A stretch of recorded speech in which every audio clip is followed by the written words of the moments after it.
about connected vehicles and electric vehicles and network vehicles require high-performance wireless systems.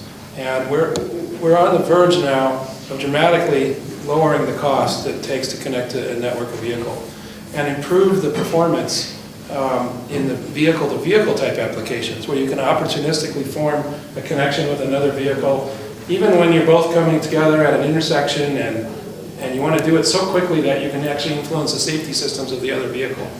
We're on the verge of being able to do that. Now, you mentioned city regulations and how that's going to become more important.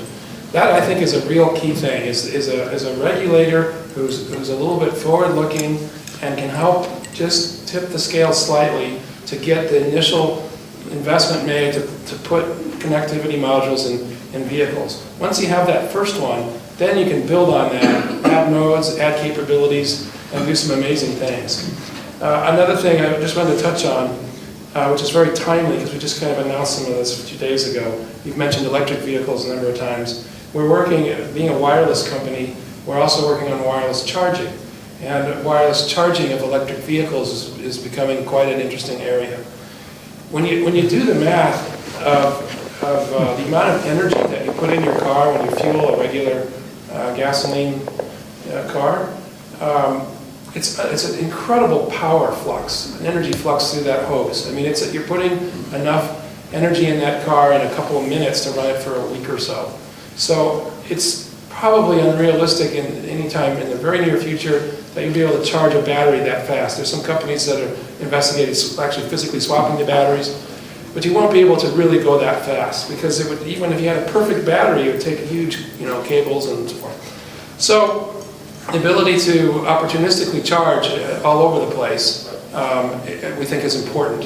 And wireless charging means that the city or the department store or whoever doesn't have to put these gas pump looking things with a paddle and a cable and whatnot, which are kind of a nuisance and subject to vandalism and whatever.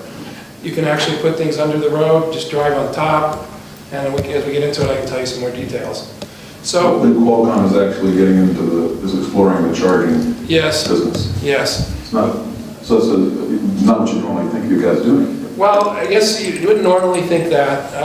We are a wireless company. We do have quite some heritage with transportation because one of the first products of Qualcomm was actually a tracking system for the trucking industry, and that's still going. It's 25 years later now. So we're familiar with some of the interesting things you can do with when you have access to the data from the vehicles in terms of traffic management and everything from insurance rates, and we've even had many stories where a truck gets stolen and the police, and we help them find it and that sort of thing. So just to kind of summarize, connectivity is going to improve. Vehicle to vehicle is something we're doing a lot of R&D on now and can improve dramatically. Once we get that first module in there, which hopefully will be influenced by regulators, we can then, at very low cost, add terrific capability to that. And we're also looking at charging of electric vehicles as well.